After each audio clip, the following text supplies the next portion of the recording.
Okay, so this is the next part of LPP, that is the economic interpretation of the final simplex tableau.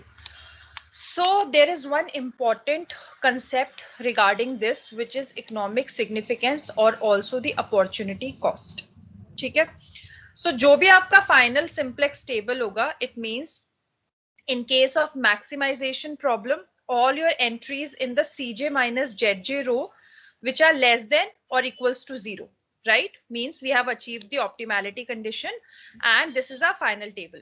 Similarly, in case of minimization, all the values in the Cj minus Zj row are greater than or equals to 0, right? So when the conditions are satisfied, we say that the table is the final table. This is the final simplex table. So opportunity cost क्या बताती है basically? In your final simplex table you have the basic variables, right? जो आपका solution होता है, जो solution में आपके basic variables होते हैं, these are the variables जिनके आपको वैल्यू पता चल गई है और इससे आपका ऑब्जेक्टिव या तो मैक्सिमाइज हो रहा है या फिर मिनिमाइज हो रहा है. ठीक है. कुछ होते हैं आपके non basic variables. Non basic variables are those variables which are not under the column of your basic variables. So जो नॉन बेसिक वेरिएबल्स होते हैं वो बेसिकली क्या इंडिकेट करते हैं कि आपकी जो भी Cj माइनस Zj रो में वैल्यूज हैं वो बेसिकली अपॉर्चुनिटी कॉस्ट इंडिकेट करती है. आप लोगों को पता होगा normal economic meaning of the opportunity cost, that the value of best alternative foregone, right? यही वैल्यू, यही मतलब होता है अपॉर्चुनिटी कॉस्ट का.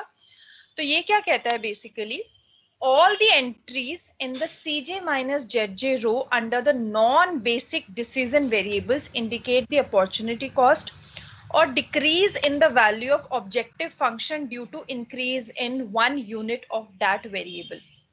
ठीक है, कि अगर नॉन बेसिक वेरिएबल को इंट्रोड्यूस किया जाता है, सपोज आपके बेसिक वेरिएबल्स हैं, suppose you have three variables, okay, x y z, these are the three variables, and आपके फाइनल सिंप्लेक्स टेबल में सिर्फ दो बेसिक वेरिएबल्स है, x और y, z वेरिएबल नहीं है. ठीक है, बट वो आपके टेबल में, वैसे टेबल में होगा as a non basic variable. So उसकी जो भी वैल्यू होगी Cj माइनस Zj रो में, वो बेसिकली अपॉर्चुनिटी कॉस्ट है कि अगर आप Z को इंट्रोड्यूस करते हो, अगर एक भी यूनिट उसकी प्रोड्यूस करते हो, तो इतना आपका ऑब्जेक्टिव फंक्शन पे इम्पैक्ट आएगा. मैक्सिमाइजेशन होगी आपका ऑब्जेक्टिव, तो इतना आपका प्रॉफिट रिड्यूस करेगा. अगर मिनिमाइजेशन होगी तो होगा कि इतना आपका एक्चुअल में इंक्रीज करेगा.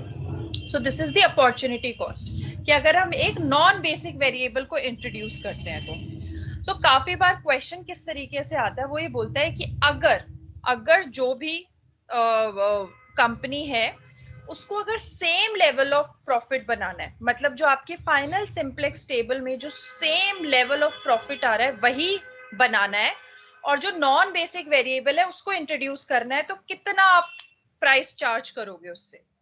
सो जो वो प्राइस है that will be your opportunity cost. ठीक है, अभी हम एक एग्जांपल भी करेंगे, उसके through you will be able to understand it more. Basically जो आपका Cj माइनस Zj रो होता है that is called a net evaluation row, right? कि वो कितना आपके ऑब्जेक्टिव में इंपैक्ट करता है. सो अगर आप डेफिनेटली कोई न्यू नॉन बेसिक वेरिएबल को अपने आप सिंप्लेक्स में लेकर आओगे, अपने फाइनल सॉल्यूशन में लेकर आओगे, तो जो वो रो है वो इंडिकेट करती है कि इससे अब आपके ऑब्जेक्टिव, जो आपका वैल्यू है ना जो ऑब्जेक्टिव की, उस पर इंपैक्ट आएगा. मैक्सिमाइजेशन में वो रिड्यूस होगा, मिनिमाइजेशन में वो इंक्रीज होगा. तो वो ये काफी बार एग्जामिनर पूछता है कि अगर आप इंट्रोड्यूस कर रहे हो तो फिर आप प्राइस क्या चार्ज करोगे. तो हम प्राइस बोलते हैं कि अगर हमें सेम लेवल ऑफ प्रॉफिट रखना है तो हम प्राइस एटलीस्ट उतना रखेंगे जितना उसकी अपॉर्चुनिटी कॉस्ट है, जिससे the net effect will be zero. क्योंकि मेरे को अपना प्रॉफिट नहीं इंक्रीज करना, I want to maintain the same level of profit. So उस केस में मैं जितना अपॉर्चुनिटी कॉस्ट है उतना ही प्राइस चार्ज कर लूंगी अपने कस्टमर से, so that the net impact will be same, profit will be same. ठीक है, सो many times this kind of question comes up, that in case the customer wants to have 1 unit of non-basic variable, then what should be the price the company should charge in order to maintain the same level of profit. इस तरीके questions आते हैं. तो उस question में you just have to see that what is the opportunity cost for that variable, so at least the price should be equal to the opportunity cost. ठीक है, next important concept आता है your shadow prices.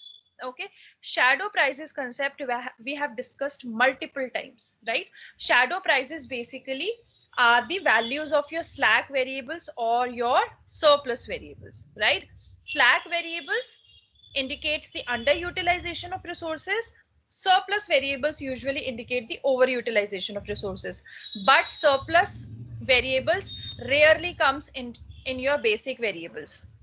But if they comes up, then we are sure that it is the overutilization of resources. ठीक है, सो जो shadow prices है, आप जितने भी resources हैं आपके slack variables हैं, surplus variables हैं, उनकी values you can see in the CJ minus ZJ row of the final simplex W. So under those variables you can see what are the shadow prices. So shadow prices भी आपको CJ minus ZJ row में से मिल जाती है. ठीक है, तो काफी बार क्वेश्चन डायरेक्टली ऐसे आता है कि what are the shadow prices in this final table, या फिर what are the shadow prices of machine hours और लेबर आवर्स और capital hours, it could be anything. तो इस तरीके से खाली शैडो प्राइस पूछते तो हमेशा दिमाग में रखना कि shadow prices is basically in relation to the slack variable और in relation to the surplus variables, because ये हमेशा आपका क्या इंडिकेट करते हैं, रिसोर्सेज का, कॉन्स्ट्रेंट्स की बातें करते हैं. तो शैडो प्राइसेस आपका यही होता है कि आप सीजे माइनस जेड जे रो में से निकाल लोगे. ठीक है, सो देखो ये आपका क्वेश्चन है, this is your final table.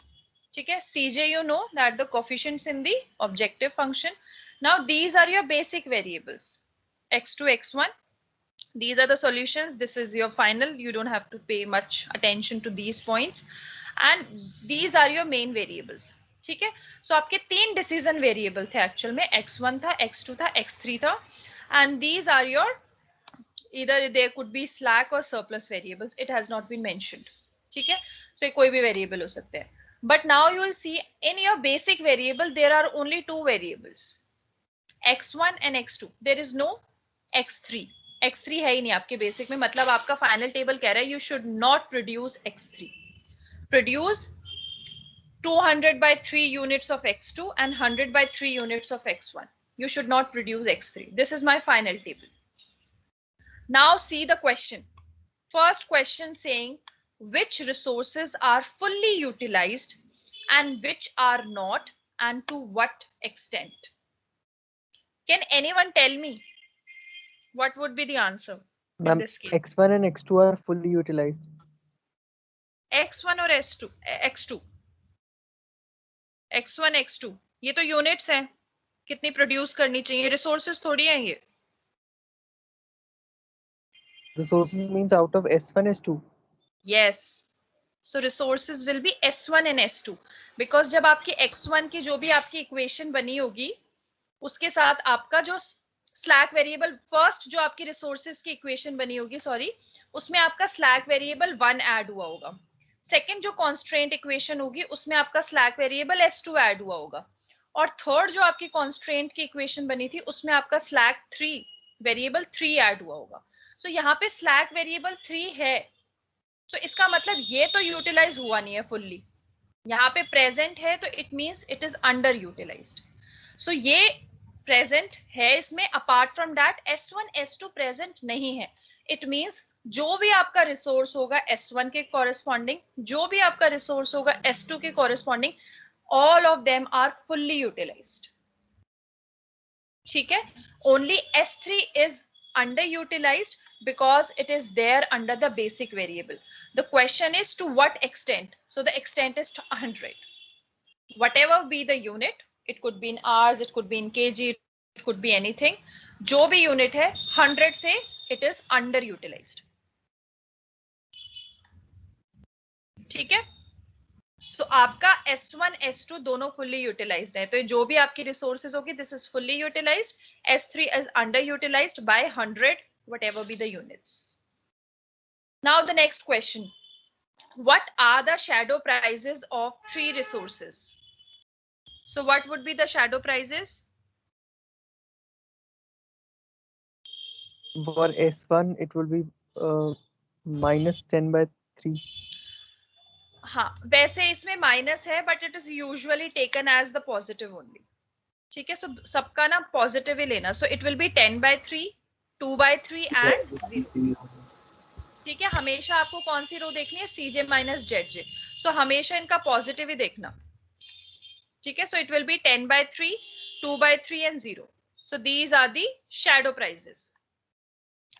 Next, if the customer is prepared to pay higher prices for product X3, how much should the price be increased so that the profits remains unchanged? आप देखो X1 और X2 है बस basic variable में, आपका X3 नहीं है, right? सो कह रहा है, एक कस्टमर कह रहा है कि जी मेरे को तो X3 ही चाहिए, आप मेरे से प्राइस चार्ज कर लो, आपको जितना भी चार्ज करना है। तो कंपनी कह रही है कि हमें प्रॉफिट सेम रखने हैं, प्रॉफिट शुड रिमेन अनचेंज्ड। तो कितना चार्ज करना चाहिए कंपनी को उससे, उस कस्टमर से? 8/3. 8/3, right? Because CJ minus Z J Yes, row ma'am. देखनी है, सो X3 का it's 8/3. So company at least should charge 8/3 prices. अब देखो, ये जो सीजे माइनस जेड जे रो है ना, ये यही इंडिकेट करता है कि अगर आप X3 को लाते हो तो जो आपका प्रॉफिट है, इसमें ऑब्जेक्टिव इज मैक्सिमाइजेशन, तो जो आपका प्रॉफिट है वो 8/3 से कम हो जाएगा अगर आप X3 को लाते हो। सिमिलरली अगर आप X1 को लाते हो तो आपका प्रॉफिट अब 0 ही रहेगा। अगर X1 को बढ़ाओगे तो आपके प्रॉफिट पे कोई चेंज नहीं होगा, X2 को बढ़ाओगे कोई चेंज नहीं होगा, X3 को बढ़ाओगे तो ये कम हो जाएगा। तो इसीलिए कंपनी से, अगर कंपनी बढ़ाएगी तो वो एटलीस्ट इतना तो प्राइस चार्ज करेगी जिससे उसके प्रॉफिट्स पे कोई इफेक्ट ना हो। Now next is, if the capacity is to expanded, which of the three resources should be given priority? अब आपके रिसोर्सेज क्या है? S1, S2 and S3. So according to you, on which basis which resources the company should give the maximum priority?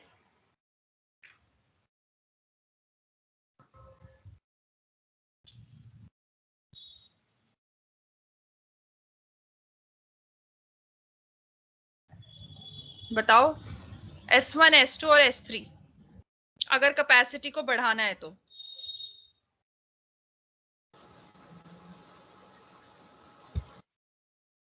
It should be S3. It should be S1 because the impact is higher, the contribution impact is higher in case of slack variable 1. So जो भी आपकी resources first होगी उसकी ज्यादा priority होगी अगर capacity को expand करना है तो, क्योंकि अगर वो नहीं होगी तो इम्पैक्ट ज्यादा होगा प्रॉफिट्स पे। What is this implication of the CJ minus ZJ row under S1, S2, S3? Like you said, These in are case the, of X3, it was profit, fall in profit. देखो S1, S2, S3 ये सारे आपकी shadow prices हैं, ठीक है। Shadow prices basically आपकी यही indicate कर रही हैं कि प्रॉफिट में इनका क्या इम्पैक्ट आएगा अगर आपकी रिसोर्सेज चेंज हो जाती हैं तो।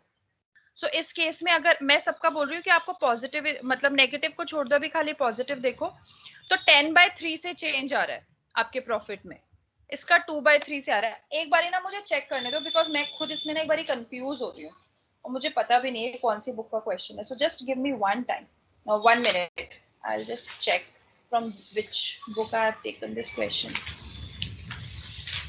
कौन सी बुक का है ये? Just a minute.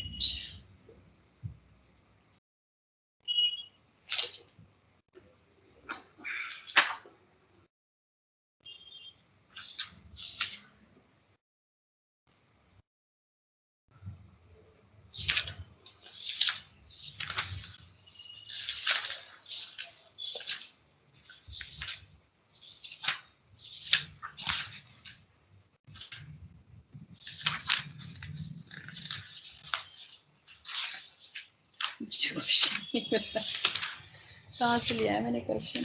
वेट करो एक बारी, क्योंकि मेरे अकॉर्डिंगली S3 S1 होना चाहिए, but I just want to be sure.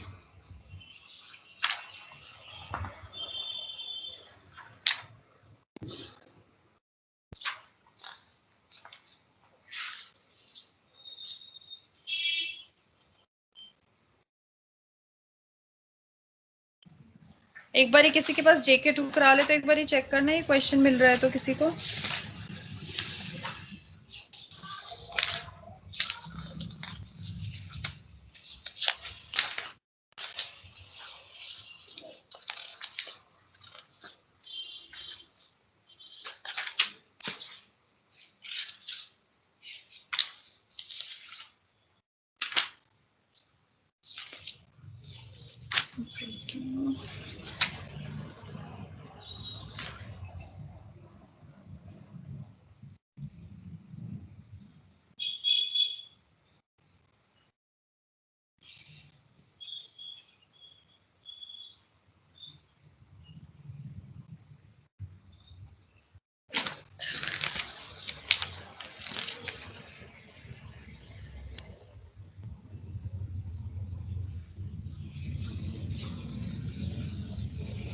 मुझे ना अभी मिल नहीं रहा है, so I will come back again on this point. ठीक है, आई कांट फाइंड इट। पता नहीं ना जेके ठुकराल का या दूसरी मैम की बुक का है, मुझे आइडिया नहीं है ये कौन सी बुक से लिया है मैंने।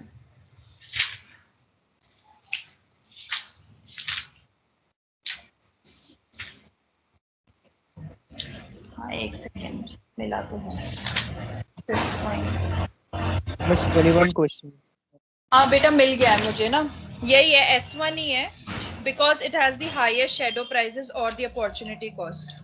वही है, S1 ही आएगा, जो मतलब मेरी एक्सप्लेनेशन थी वही है बुक में कि 10/3 मतलब तुम्हें ना वैसे हमेशा CJ माइनस ZJ की वैल्यूज को एब्सोल्यूट वैल्यूज ही कंसिडर करना है। सो अगर इसमें देखोगे तो इट इज 10/3, तो definitely the impact is higher. तो अगर आप S1 को छोड़ के किसी और को करते हो तो अपॉर्चुनिटी कॉस्ट S1 की सबसे ज्यादा है। सो इस केस में slack variable 1 what ever be the resources, उस रिसोर्स को आपको प्रायोरिटी देनी है। क्लियर है ये सबको? ओके। ठीक है, और and you can expect such kind of questions in your paper because this is your level. ठीक है, कि instead of asking you to solve the questions they can ask you the economic interpretations। ठीक है, तो आपको बस ये पता होना चाहिए कि बेसिक वेरिएबल आपका फाइनल सॉल्यूशन होता है, सॉल्यूशन आपकी वैल्यूज होती है, ये आपके कोफिशिएंट्स होते हैं और ये आपका ऑब्जेक्टिव होता है, और आपका जो CJ माइनस ZJ होता है this is basically the net evaluation row which is telling you about the opportunity cost. ठीक है, सो जो ये क्वेश्चन और ये स्टार्टिंग के 3 क्वेश्चंस तो आप लगा लेना, हर क्वेश्चंस में आते हैं जब भी इकोनॉमिक इंटरप्रिटेशन होता है। ये कभी आता है कभी नहीं आता। ठीक है, बट ये तीनों स्टार्टिंग के तो हमेशा आते हैं। ये क्लियर है सबको? Next important thing is about the exceptional cases in simplex method. So अभी तक जितने भी questions we have solved, all the questions have unique solutions, right? There is only one solution that for these two decision variables these are the values, and this is how our objective is maximized or minimized. So there is a possibility of multiple optimal solutions as well. So in graphical method we have already discussed about the multiple optimal solutions, and in simplex table how you can check whether your solution has multiple solution or not. So there is a way to check it. So in this case a non-basic variable has 0 in the CJ minus ZJ रो। सो अगर किसी भी non basic variable की value 0 है तो इसका मतलब multiple optimal solution है, आप उसको फिर से इनकमिंग वेरिएबल ट्रीट करके आप वैल्यू निकाल सकते हो। ठीक है, सो अगर कभी भी नॉन बेसिक वेरिएबल की वैल्यू 0 आ रही है अगर आपके CJ माइनस ZJ रो में, तो इसका मतलब यूनिक सॉल्यूशन नहीं है, मल्टीपल ऑप्टिमल सॉल्यूशन है। आप एक और सॉल्यूशन निकाल सकते हो, आप उसको इनकमिंग कर दो तो कोई और बेसिक वेरिएबल निकल जाएगा और वो वेरिएबल फिर अंदर आ जाएगा, तो आपका न्यू सॉल्यूशन आ जाएगा। ठीक है, Could be any suppose one non-basic variable or all non-basic variables have to be. आप ना नॉन बेसिक वेरिएबल्स रखोगे, नॉट स्लैक और surplus variables. Suppose in this the same example that we have done earlier, अब यहाँ पे x3 था एक variable जो यहाँ पे नहीं था, there were only x1 and x2. So now this x3 has 0 value in the CJ minus ZJ row. If it has 0, it is indicating that there is a multiple optimal solution. What will you do now? Now you'll treat this as incoming variable, by taking these three as your key column. Again you can find out the ratios and उसके बाद आप किसी भी जो भी आपकी values आएंगी जिसकी छोटी होगी उसको आप आउटगोइंग कर दोगे. सो x2 चला जाएगा, x1 चला जाएगा, कोई भी वेरिएबल जा सकता है. ठीक है. सो इट जस्ट शोज, जैसे अगर क्वेश्चन आपको एकदम एग्जामिनर कहता है कि is the solution has multiple optimal solution, इसका मतलब जल्दी से आपको देखना है कि नॉन बेसिक वेरिएबल की वैल्यू जीरो तो नहीं है. Because if it has zero it means we can further improve it and there could be an another solution as well. Although your objective value will remain the same, but multiple optimal solution कहते हैं कि एक unique solution नहीं है, एक और combination जिसके through आप अपना ऑब्जेक्टिव मैक्सिमाइज कर सकते हो. क्लियर है सबको ये?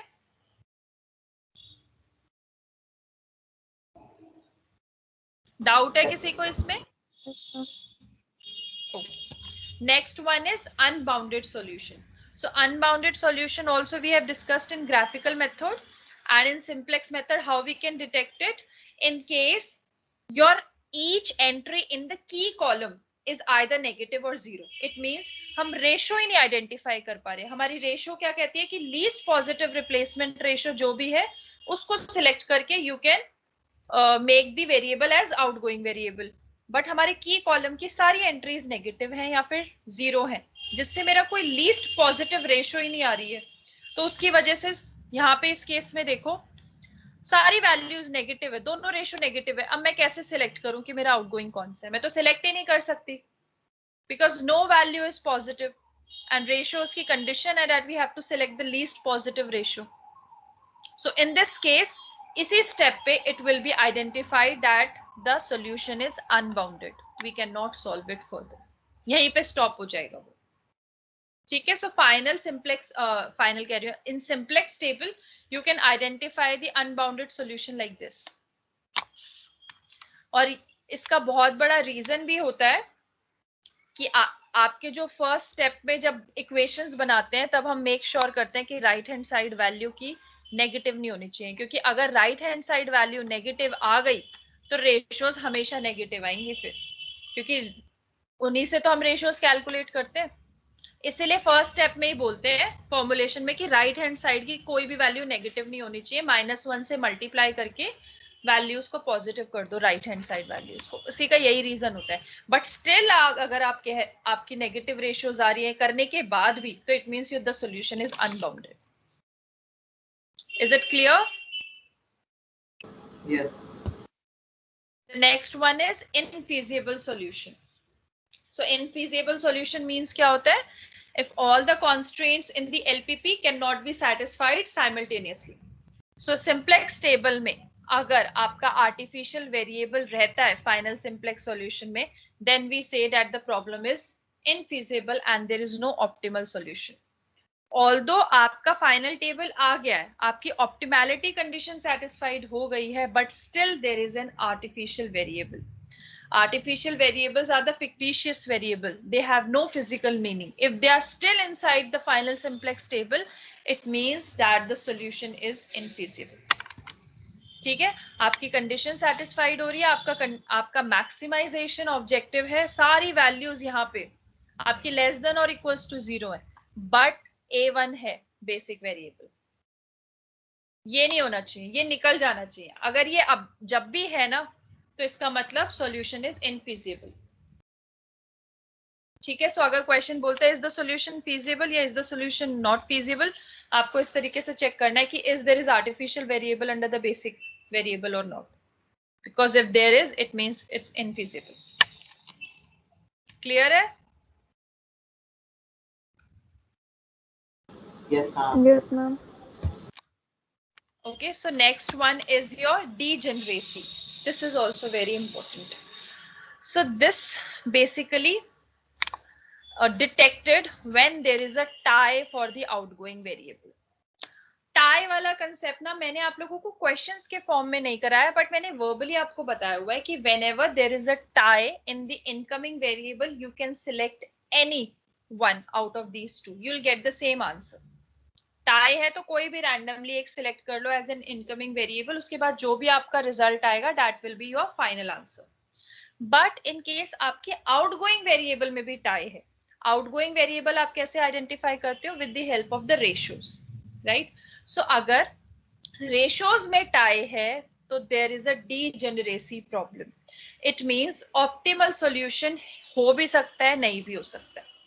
So in this case, what you will do, you will just select any of the tied variable, right, as the outgoing variable, and you will find the improved solution. But the improved solution will be degenerate because one of the basic variable will have a zero value in the solution column. इसका क्या मतलब है? इसका ये मतलब है जब दो रेशो सेम होती हैं तो आप एक आउटगोइंग वेरिएबल को निकाल देते हो जो भी चूज करते हो, बट उसके इफेक्ट में दूसरे बेसिक वेरिएबल की वैल्यू यूजुअली जीरो आ जाती है. तो जब उसकी वैल्यू जीरो आ रही है सॉल्यूशन कॉलम में, इसका मतलब है हमें वो प्रोड्यूस नहीं करना चाहिए, राइट? क्योंकि वो उसका सॉल्यूशन हमें यूनिट्स बताता है कि कितनी यूनिट्स प्रोड्यूस करनी है, सीजे हमें कोफिशिएंट बताता है. सो अगर सॉल्यूशन में जीरो आ रहा है दूसरे वेरिएबल की, इसका मतलब है आपका सॉल्यूशन डीजेनरेट हो गया है, क्योंकि वहां पे अब जो बेसिक वेरिएबल तो आ गया है बट सॉल्यूशन जीरो बता रहा है कि खाली जीरो प्रोड्यूस करना है. सो जो डीजेनरेसी होती है ये वहीं पे आइडेंटिफाई हो जाती है जैसे ही आपके आउटगोइंग वेरिएबल में टाई आ जाता है. If there is a tie, it means the basic variable in your table will have a zero value in the solution column. So this is your table. For example, this is your final table where all the conditions are satisfied, but x1 के side में x2 की value is zero. Where is my cursor?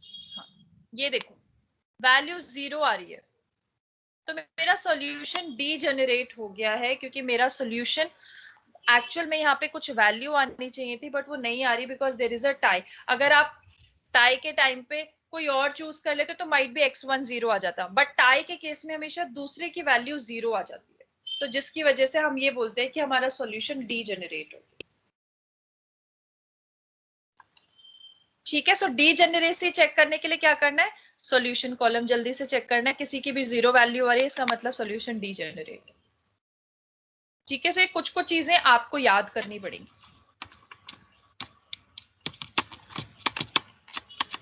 किसी को कुछ पूछना है? So this is your question for practice. This is your simplex table for a maximization type of LPP. Objective maximization hai. This is your table and these are the questions. So I am just giving you 2-3 minutes of time. Just see the question and try to find the answers because we have just understood all these concepts in detail. सारे हमने अभी सीखे हैं बिल्कुल. So एक बारी just try to find out. उसके बाद we will discuss.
So in this question, CJ is given, solution is given, and the matrix is given. But CJ minus ZJ is not given, right? So that means that you have to calculate.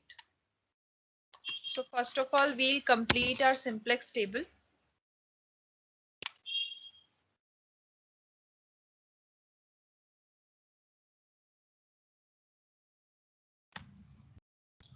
Okay, so here we have our Cj. Here we have basic variable bi.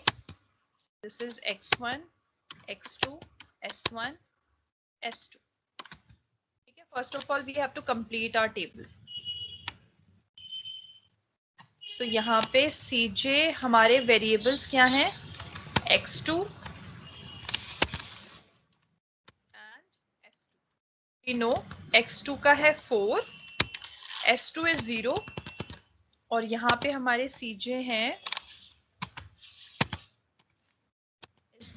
3, 4, 0, 0. ठीक है, this is my solution. So this is 6, this is 2, this is 1, 1, 1, 0, 1, -1, 0 and 1. Okay.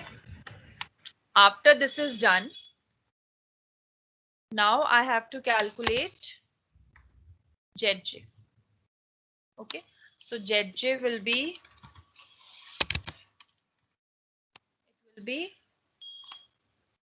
24, it will be 4, it will be 4, it will be 4, it will be 0. ठीक है. Next will be Cj minus Zj. So this will be -1. It will be -1. Sorry. So it will be this. Now, first part. This we have completed. ठीक है. Usually you will get a question like this. Table दे देंगे, but you have to complete it. ठीक है. So हमने complete कर लिया. So first step is asking about, is the solution optimal? So tell me. Yes, For ma'am. first part, it's optimal. Why? Because all the Cj minus Zj row, they are either equal to 0 or less than 0.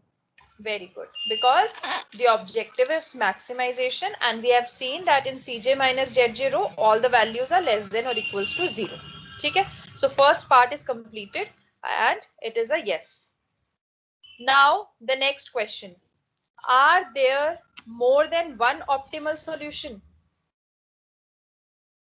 So multiple optimal conditions के लिए क्या है? Criteria. Non-basic variable should be 0.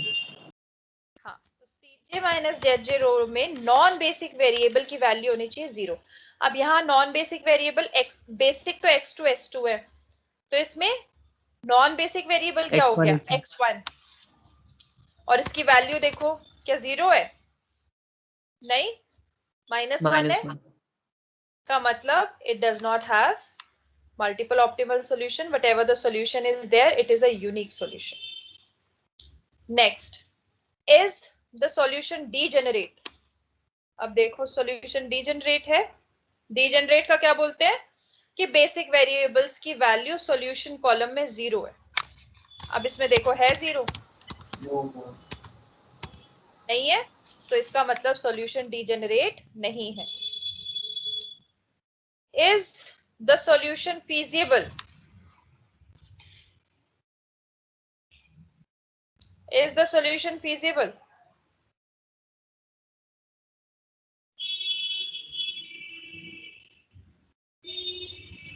इनफीजिबिलिटी की क्या condition थी? What was the infeasibility solution की क्या condition थी? That there will be artificial variable in your final table. Is there is any artificial variable in the table? No, ma'am. No, so it means the solution is feasible. Next, if S1 is slack in machine A in hours per week and S2 is slack in machine B in hours per week, which of these machine is used to the full capacity when producing according to the solution? So Machine A. machine A, right? Because machine B तो आपका final table में है और वो तो under utilised हो रही है 2 आवर्स पर वीक से. इसका मतलब आपका machine A is utilised to the full capacity. Next part. A customer would like to have 1 unit of product X1 and is willing to pay in excess of the normal prices in order to get it. How much should the price be increased in order to ensure no reductions in profit? So this is your X1. तो कितना price बढ़ना चाहिए जिससे उसके profits में reduction ना हो? 1 rupees. 1 Rupee? Yes. So this is your answer, that it should be increased by ₹1 in order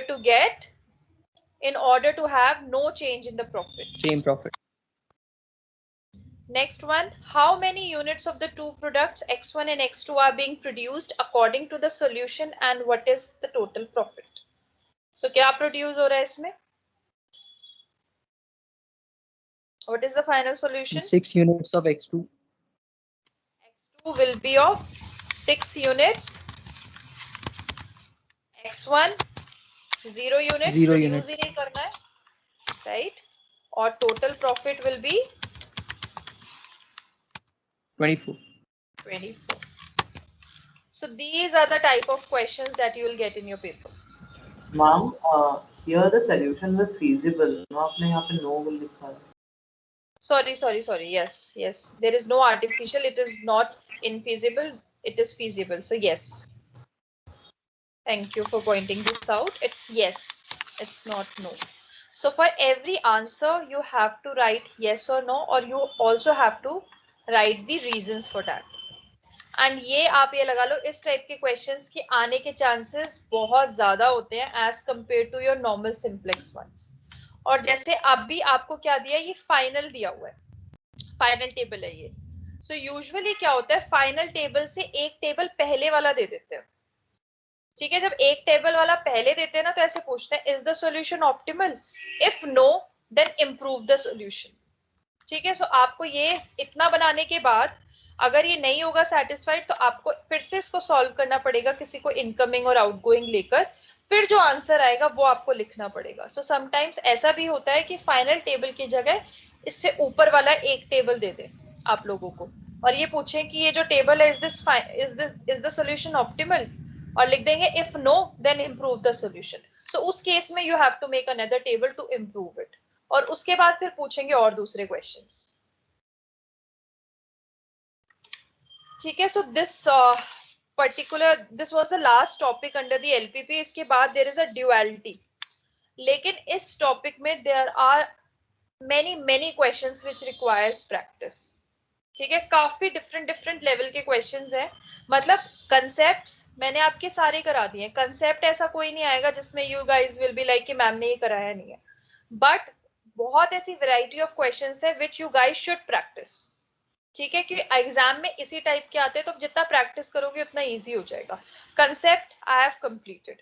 so I will see in the next class on Saturday. Either we will start with the duality.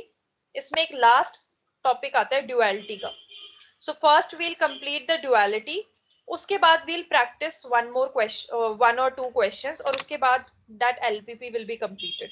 So Saturday के बाद एक class और लूंगी मैं Monday की, और most likely आपका syllabus for LPP will be completed.